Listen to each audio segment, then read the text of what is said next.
To let కోట్లు అంటే లెక్కేస్తే 1,00,000 to let కోట్లు ఉన్నాయి, 1,00,000 పైన ఉన్నాయి. గతంలో ఎప్పుడూ కూడా నా జీవితంలో నేను విజయవాడలో 1976 నుంచి విజయవాడలో నివాసం ఉంటాను. 1976 సంవత్సరం అంటే 45 సంవత్సరాలు ఉన్నాను. టూలెట్ కోడ్ ఎప్పుడు విజయవాడ నగరం కూడా ఎప్పుడు డిమాండ్గానే ఉండేది. నెల కార్డు చేస్తున్నారనగా ముందే అడ్వాన్స్ ఇచ్చి బుక్ చేసుకున్నాను.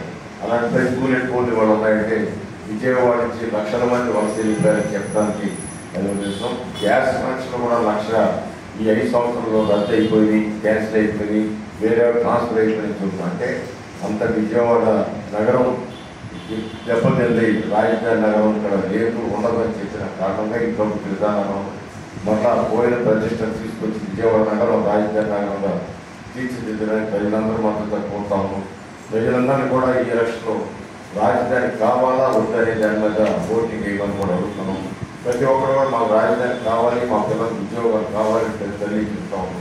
ప్రతి ఒక్కరు రోజువారీ కూలి బిల్డింగ్ నిర్మాణ కార్యక్రమం అన్ని జిల్లాల నుంచి విజయవాడ నగరంలో అనేక లక్షల మంది వచ్చారు. వాళ్ళందరూ కూడా ఈ బిల్డింగ్ నిర్మాణ కార్మికులు ఎక్కువ ఉన్నారు.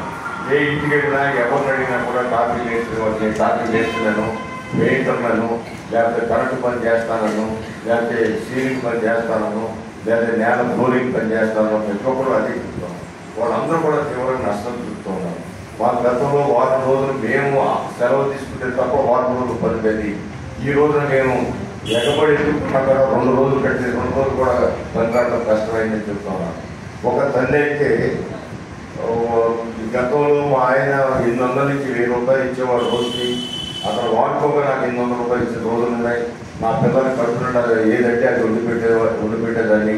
ఇవాళ నేను ఒక ఇంట్లో పనిచేసి వాడు ఏదైనా దయచేసి సర్దడం పెట్టి ఆ సర్దనం చేసి నా పిల్లలకి నా మూడికి పూజలు పెట్టే దుస్థితికి నేను ఇవాళ ఉన్నానని చెప్పి కళనీళ్ళు పెట్టిందంటే ఈ పరిస్థితులు వాస్తవ పరిస్థితి ఏ విధంగా ఉన్నాయి నాకు అర్థమవుతున్నాయి.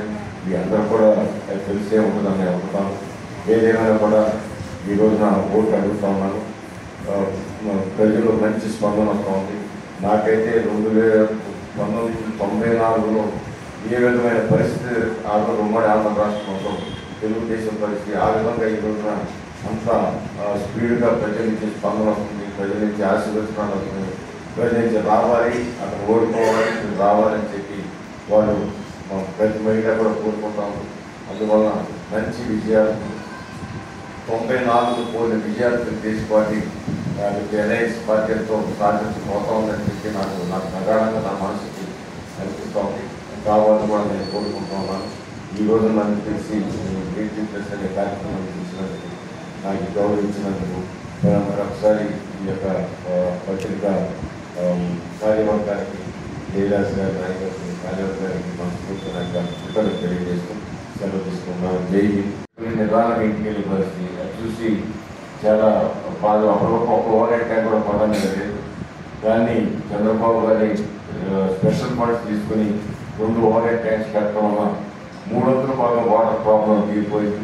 తర్వాత ఇప్పటికి మళ్ళా నీరు అందరి పరిస్థితి కూడా వచ్చింది. కృష్ణానదిలో నీరు లేకపోవడం, పట్టిసీమ నీళ్లు వాడుకోలేకపోవడం, పట్టిసీమ వాడితే చంద్రబాబుగా కనపడతారు జనాభా అని చెప్పి పట్టిసీమ వాడకపోవడం వల్ల ఇవాళ నీళ్ళు లేక ఇబ్బంది పడుతున్నారు. నా ధ్యేయం కొండ ప్రాంతం వాళ్ళకి ఇంకా అవసరం అయితే ఓవర్ ట్యాంకులు కట్టి రోజుకి 5 గంటలు నీరు మంచి నీళ్ళు ఇవ్వాలి చెప్పి ప్రధానమంత్రి.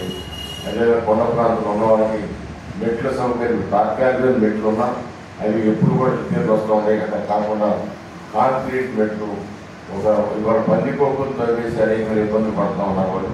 అలాంటి పరిస్థితి లేకుండా కాంక్రీట్ మెట్లు రైలింగ్ పెట్టి ఒక చక్కటి విధానం ఏర్పాటు చేయాలని చెప్పి ఇంకా అవకాశం ఉంటే అసలు ఎక్కడన్నా అవకాశం ఉండలేదు పరిస్థితులు ఎస్కలేటర్లు కూడా పెట్టే అవకాశం ఉంటే ఆ స్థాయికి తీసుకువెళ్ళాలని చెప్పి అలాంటివి నాకు ఆలోచనలు ఉన్నాయి. ఆ విధంగా కొండ ప్రాంతం అదేవిధంగా వర్షం వస్తే కొన్ని మునిగిపోతే ఆర్టిపర్సెంట్ ఆ రోజు మేము స్టార్ట్ ట్రైన్లు సెంట్రల్ గవర్నమెంట్ వెంకయ్య నాయుడు గారికి సహకారంతో 5 కోట్లు తీసుకోవడం జరిగింది.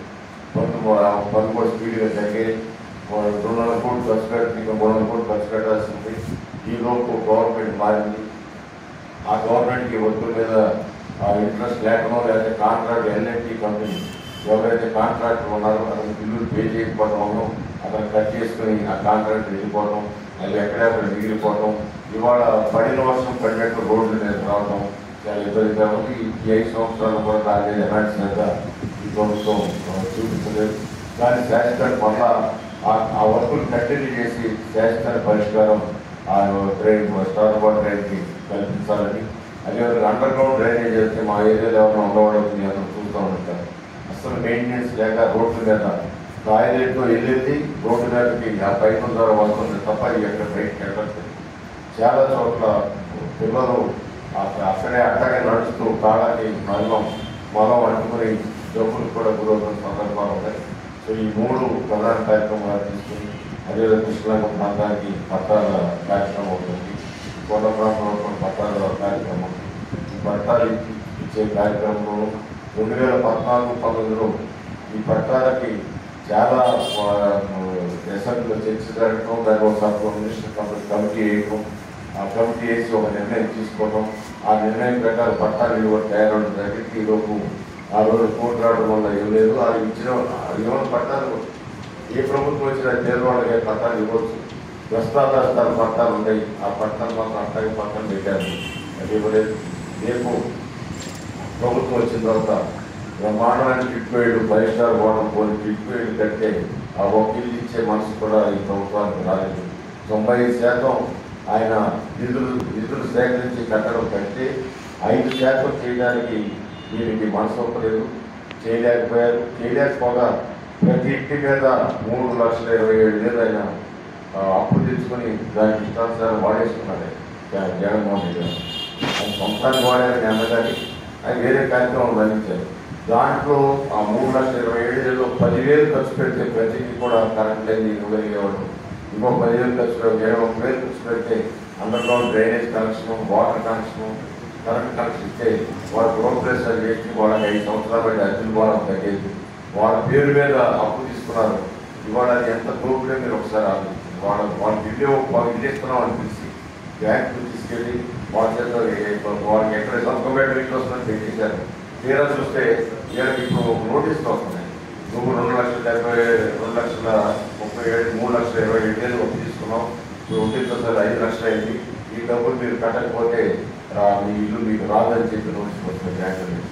వాళ్ళు అప్పు ఏంటో తెలియదు, ఎందుకు తీసుకున్నాం. సో ఆ విధంగా వాళ్ళు మోసం చేశారు. రేపు రాగానే ఉన్న ఇళ్ళని కూడా బాగు చేసి అక్కడ 7,000 ఇళ్ళు పరిపూర్ణంగా అయింది. మిగతా సుమారు 8,000 ఇళ్ళు డిఫరెంట్ స్టేజ్లో ఉన్నాయి. అవన్నీ కూడా పూర్తి చేసి వాళ్ళకి పేదవాళ్ళకి ఇచ్చే కార్యక్రమం. కానీ ఇళ్ల స్థలాలు ఏదైతే ఉందో ఈ ప్రభుత్వం ఇచ్చిందో అది ఈ ప్రభుత్వం లేక ఆయన ఇచ్చాడు కాబట్టి ప్లాన్ చేసిన విధానం లేదు. పేదవాడే ఇచ్చింది, ఎవరి సొమ్ము కాదు.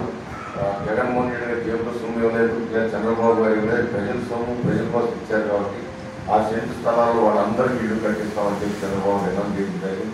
ఒకవేళ ఎవరికైనా సెంటు స్థలాలు రాని వాడు ఉంటే 2 సెంట్లు స్థలం ఫ్యూచర్లో అరపంలో ప్రతి ఒక్కరు కూడా 100 గజాల స్థలం దాంట్లో ఇల్లు కట్టించి ఇస్తామని చెప్పి కూడా ప్రామిస్ చేశారు.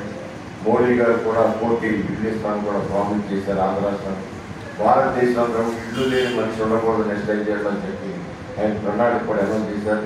ఆ ప్రణాళిక ప్రకారం అందరికీ పేదవాళ్ళందరూ కూడా ఇల్లు ఇచ్చే కార్యక్రమం ఇవన్నీ కూడా కొన్ని ఆలోచించుకొని నేను ప్రజల ముందుకు వెళ్తా ఉన్నాను.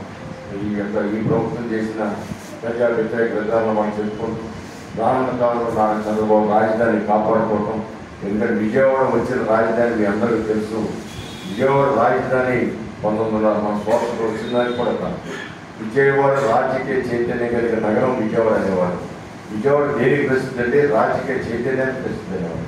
పత్రికా సంస్థ కూడా మీ అందరికీ తెలుసు. హైదరాబాద్లో కూడా అనేక పత్రికా సంస్థలు విజయవాడలో ఉన్నాయి.